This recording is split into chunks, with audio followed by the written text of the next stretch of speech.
All right, Kevin back with you for another episode of the $1 Million Relationships Podcast. And today I'm here with Corey Morris. Corey, welcome. So awesome to have you on the show today. Yeah, excited to talk with you.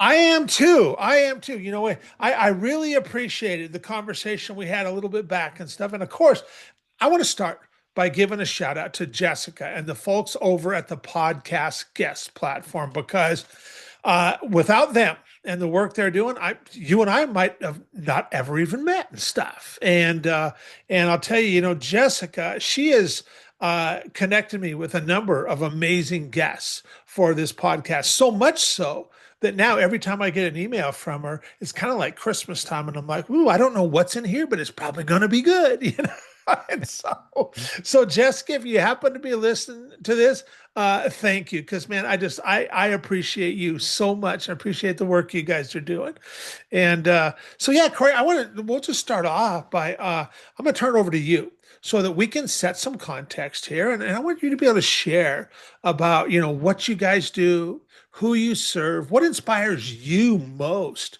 about the work you're doing and the impact you guys are making in the world. And then also give us some of the backstory because that's the good stuff right there. And listen, kind of how you even got into doing what you do and how we got here today. Yeah, there's so much to unpack as I am on the 20th year of my career this year, as Nice. well as the 20th anniversary, which will be launching some fun things later this year for my primary company, which is called Voltage. It's a marketing agency, and Okay. we've got an interesting, at least, or maybe boring, depends on the day and the moment, story of how we got to where we are. As I'm not a founder of the agency, I Okay. went through a succession plan. So if we zoom out and look back to where my career started, I thought coming out of college I would work in an ad agency somewhere, and I wasn't a creative, so I knew it'd probably be in an account role or work my way into different levels of strategy, whatever that looked like. I didn't know anything about the digital world, and we weren't calling anything digital back then. It was internet marketing or online marketing. And I had just an amazing connection at a networking dinner as a senior, and ended up with a owner of an agency and sat by him and ended up fast forward a few months and I'm working in their shop as their first project manager in the digital side of their business, a spinoff from their traditional agency. Okay. Um, I was excited to have a job. I was excited to hit the ground and learn. And I didn't realize how that would propel me forward in that moment, in that season, before everything became open source, way before, obviously, the disruption of today of AI and things like that. Mhm. And how learning some basic HTML, learning some concepts like search engine optimization and Google ads and the different ways that brands get found online would actually be the platform that my career would take off from a few years later. So, um, got to a point where it made sense for me to figure out where am I going with this? Do I want to be in a big marketing team? Do I want to be working for a brand? Do I want to stay on the agency side of things? Do I want to be doing something technical? And so that's where I got serious about search engine optimization. The agency I worked in at that time invested in me, sent me to California, gave me the opportunity to get some of the best training in the industry. And that was a huge piece for me to be able to take that and run with it and become a subject matter expert of something in a world of a lot of general things and a lot of very unique skill sets on either side of your brain, from the creative side to the strategy side. So I'm really thankful for that. I'm thankful for that era where before we went to WordPress and everything being, the easy button to do a lot of things, that I had to understand and figure out how things worked, almost be able to take apart the engine, be under the hood, if you will, and that served me well to understand and weather the storm with all the different technological advances. Um, as I'm not as much in the weeds today as I was, so that was a really fun start to my career that I didn't realize had value in it. And then in the last few years, as I went through a succession plan in the agency I was in, bought out one of the original co-founders, and became the sole owner. That really set a foundation for the next chapter that I'm in now of Okay. where this whole thing goes in the rest of my career. So, what is your vision for this, Corey, from where you're at right now? Where do you see this thing going? Yeah, we went through. I had to go through some interesting kind of not necessarily soul searching, almost business soul searching for the Okay. business itself. We were founded as a creative agency, so we're doing a lot of branding, graphic design, print design. I came in on the employee side to start the digital marketing team. So everything under that umbrella, from search engine optimization to social media marketing to email, all the things. And we were also building websites. So we were almost a everything to everyone type Yeah. of company, and got to a point where I realized that we were stretched thin. I had one employee who had to own an entire discipline within the shop, and I couldn't effectively compete with some agencies and other entities out there who were just a specialist in doing this one thing. And so it really got me going down a path of trying to understand: do I want to be a generalist? Do I want to be a specialist? And what is this going to look like for us in the next decade? So made the decision to narrow down to just the two or three things that we feel like we do as well as anybody else. And I had to make a really tough decision to let some really good work go. That was in maybe the good category, but not, if we were looking at good, better, and best, wasn't in our best category. Okay. And so that was really a turning point for us in the past few years, and sets us up for where we're going as we get disrupted by AI and all the things that are coming our way in the next few years as well. Yeah. And so, so what did you pare down to, and who is now your guys' ideal, absolute best client?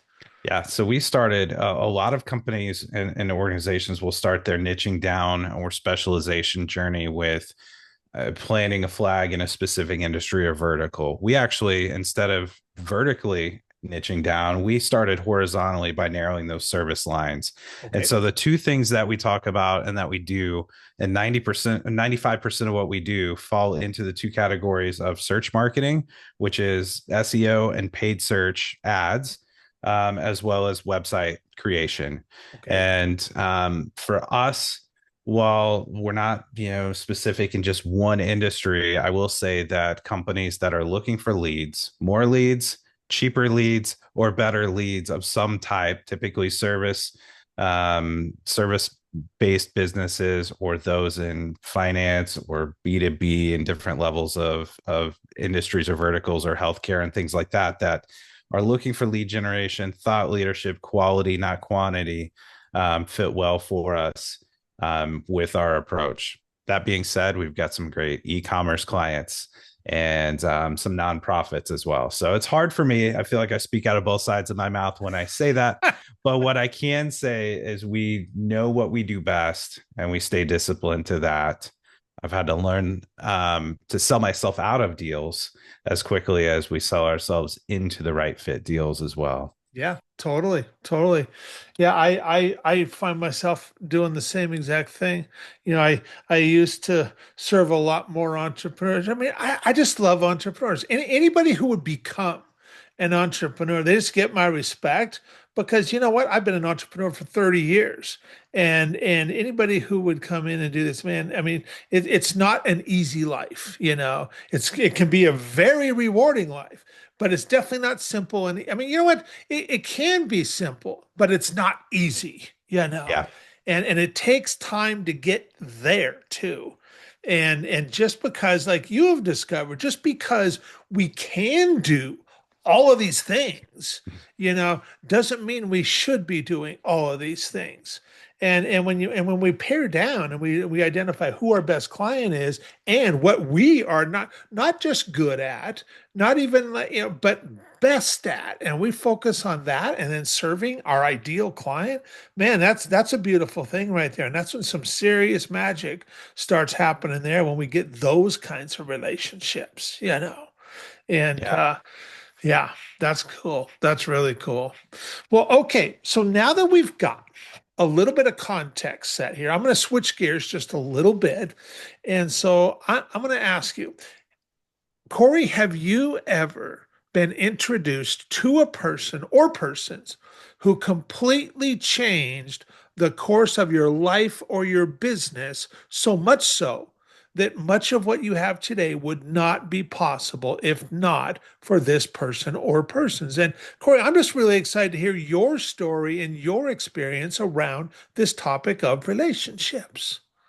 Yeah, so the it's for me it's persons, and Okay, it's more categorical, and I could name off some very specific examples, and I will. But for me, going into the owner seat and the CEO seat, and the previous owner exiting, I lost having that when I was president and he was CEO, that sounding board to bounce things off of sure.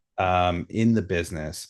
But what I really realized was I had so many opportunities of people around me that I'd already had colleagues, friends, and people that I didn't have to just keep everything close to the vest. I could have relationships that, in some cases, might not lead to anything, right? It could just be a conversation over coffee that turns into a one on one therapy or mutual therapy session.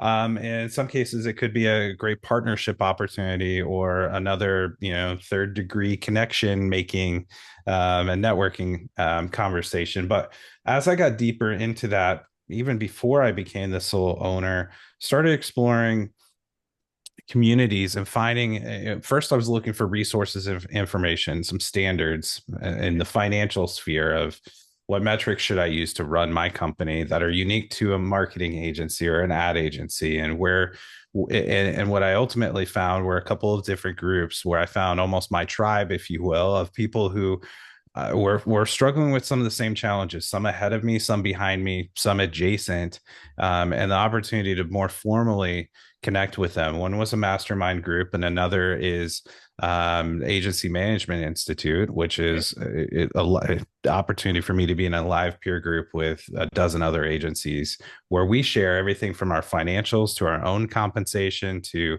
some standard metrics and ways that we organize even our finances and our financial statements that we share with each other so we can see how we're doing, so we can celebrate with each other, we can help pick each other up when there are challenges. And that really relieved a lot of things for me Okay. in terms of the burden of making decisions or fear of making the wrong decision or being in a vacuum of not knowing, is this a good number, is this a bad number, how what should I do with this information. And so two specific communities where go way beyond just the surface, becoming friends, family members, getting into those groups and Yeah. long dinners, long opportunities to sit down in person in a world that pushes us all online and away from a lot of those personal connections. Yeah, yeah, for sure. Wow. Well, since you're talking about two communities, why don't we do this? You know, I'd like you to think of an experience that you've had that, one from each of the communities where just something really awesome transpired from it, and maybe even in the moment, maybe even surprised you a little bit, but you also know hands down that would have never happened if not for your involvement in that community. What's a couple examples of stuff like that, Corey? Yeah, so going connecting back to talking about the specialization and niching down and setting my agency up for success for the next decade. That wouldn't have happened without really my colleagues in the AMI community.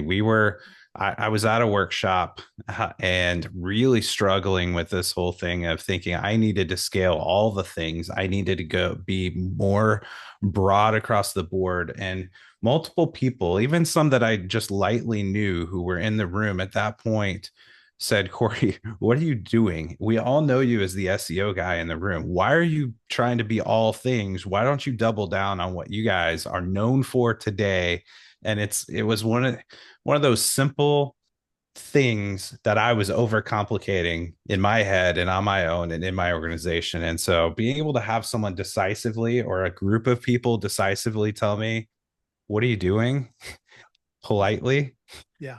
Yeah. You lean into this and give me a framework and give me the next 3 steps to take so I can further flesh that out and develop that was super powerful and uplifting and put me on a great journey.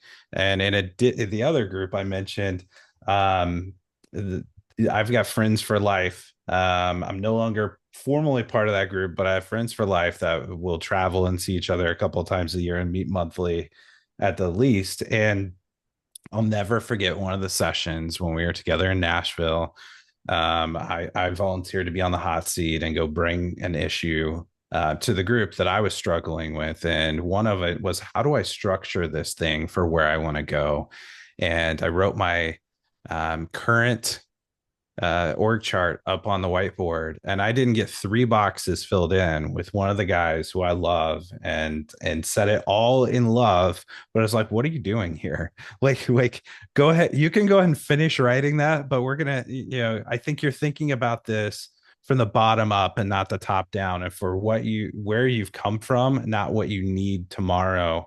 And that didn't mean I was going home and firing everyone, but it was really about thinking from the opposite perspective of what this organization needs. And again, not rocket science, but just ways to be challenged openly, and to do it with some tough love at times, to get across that point instead of being an echo chamber or some validation or another little incremental change, where I needed to really totally change my thinking and my approach. And so it's funny because a couple of people later were like, man, that was harsh. How like you didn't even get that up on the board. And I was like, no, but that's exactly what I needed to hear. I didn't need people to be like, well, I would tweak this little thing. I needed the Radical Candor is a great book, but that version of an approach where someone was willing to speak directly to me and tell me a truth, whether they thought I was going to like it or not. Mhm. Yeah, there is definitely something to be said for that tough love, and people who just really care about who we are and what we're all about. They care about us. They have our best interests at heart, and that's where they're coming from. And you're right. Sometimes that tough love is exactly what's required. And it's interesting how in both groups, the kind of and the consensus was, and in the interactions that you shared, both groups were like, Corey, what are you doing? And so and Yeah. I have had many such experiences as well, and I really appreciate those experiences, and being surrounded by people who care about me and have my best interests at heart. And like, Kev, what are you doing, man? You know?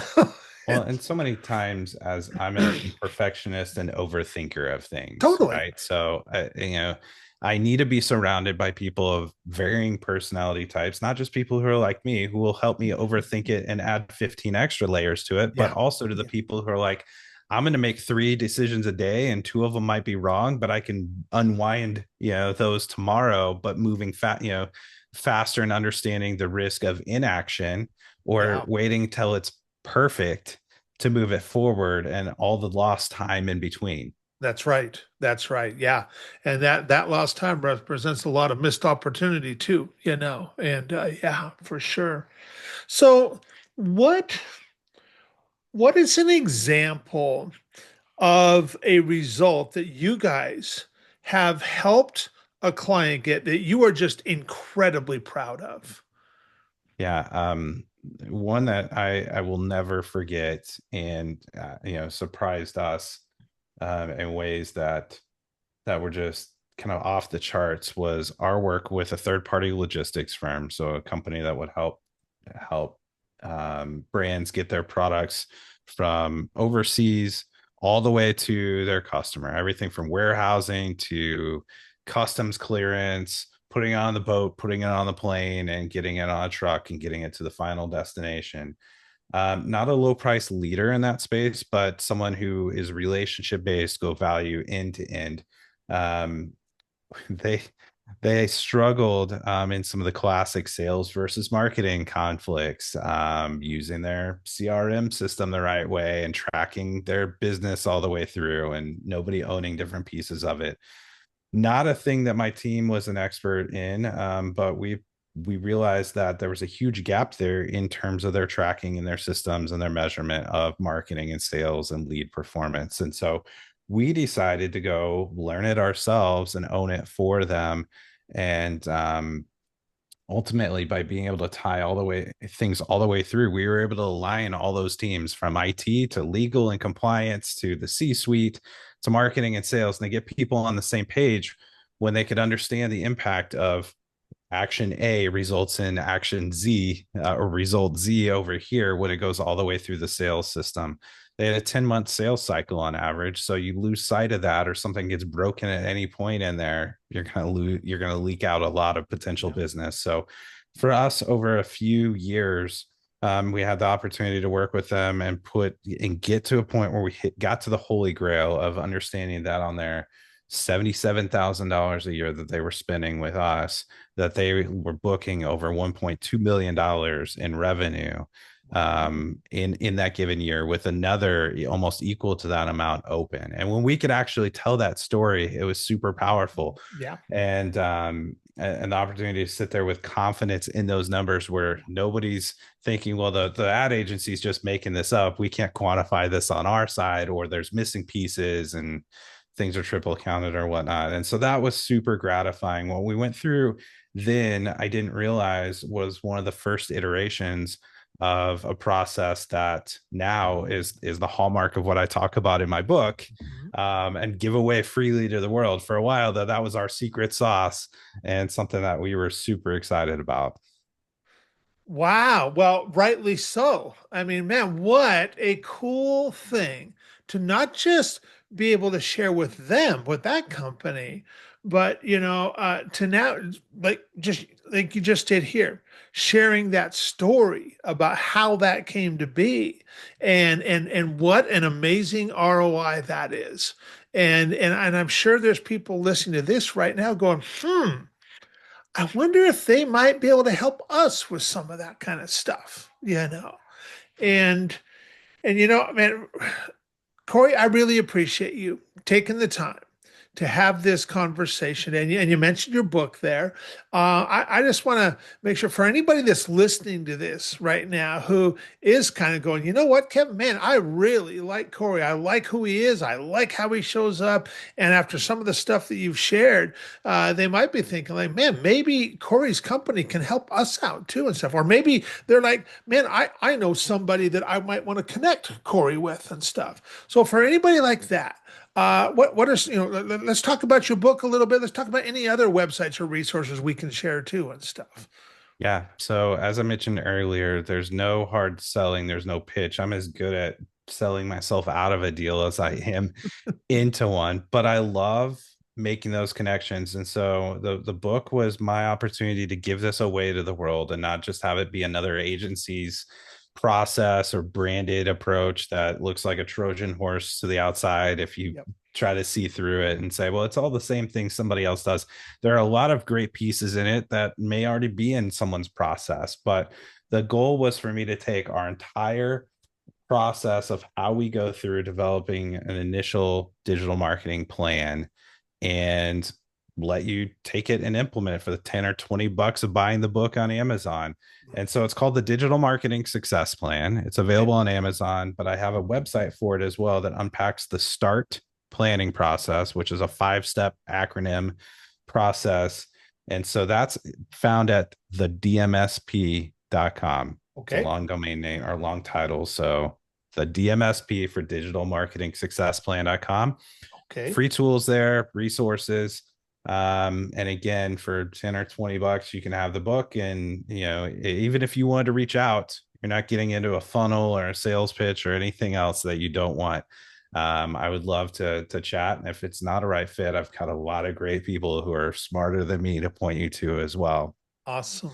And for anybody curious about my agency, it's called Voltage. Again, Mhm. I mentioned earlier, what we focus on there, and we also go through that process as a guided and led process for creating your own digital marketing success plan and handling search and web as well. And that's voltage.digital. And Okay. likewise, if you reach out to Okay. us there, I'd be happy to chat with you or have the smart people on my team do so with no heavy selling and just to see if there's any way we can help you get to the Yeah, ROI and the results you're looking for. I love that. I love that. Corey, any last thing you feel led to share before we call it a wrap? I would just point out that whether it's my book or content or anyone else's, with where this digital world is going with AI and everything else, there's so much noise. I know different companies who have spent tens or hundreds of thousands of dollars on Google, on Facebook, on agencies like mine. We are not perfect. I learned a lot of the lessons that I share the hard way Yep. and with a lot of the mistakes I've made along the way. But my whole goal is to make sure that businesses don't get taken for a ride, especially as they're or write off the digital marketing channels that they don't work or they're too complicated as they get disrupted. Everyone could, and should have their own plan that's actionable, accountable, and roadmaps where they're going. And this is not we're far from the throw a dart at the dartboard phase of digital marketing, Yeah. but there's so many opportunities out there. So if you feel like you can't connect the dots on ROI, it's time to revisit your plan and your strategy, and don't just hope that another 6 months will make it work. Yeah. Now, like I said, that's not self-serving. I can point to other great resources too, as I don't want anyone to get taken advantage of. Yeah. Yeah. Well, Corey, once again, I want to thank you so much for taking the time to have this conversation today. And you're right, because there's so many agencies out there doing all kinds of stuff, uh, promising the moon and delivering far less, And I personally just really appreciate who you are and how you show up because I can tell you, the entrepreneurs are hungry for real, meaningful connection with somebody who will just give it to them straight. And if I can help, we can do. Let's look at that and what that looks like. And if I can't help, well, you know what? I'm gonna do my best to steer you in the right direction and stuff. And man, people are just hungry for that kind of conversation. And so, thank you again for so much for taking the time to have this conversation today. Really appreciate it and really appreciate you, Corey. Yeah, likewise. Thanks for having me. Absolutely.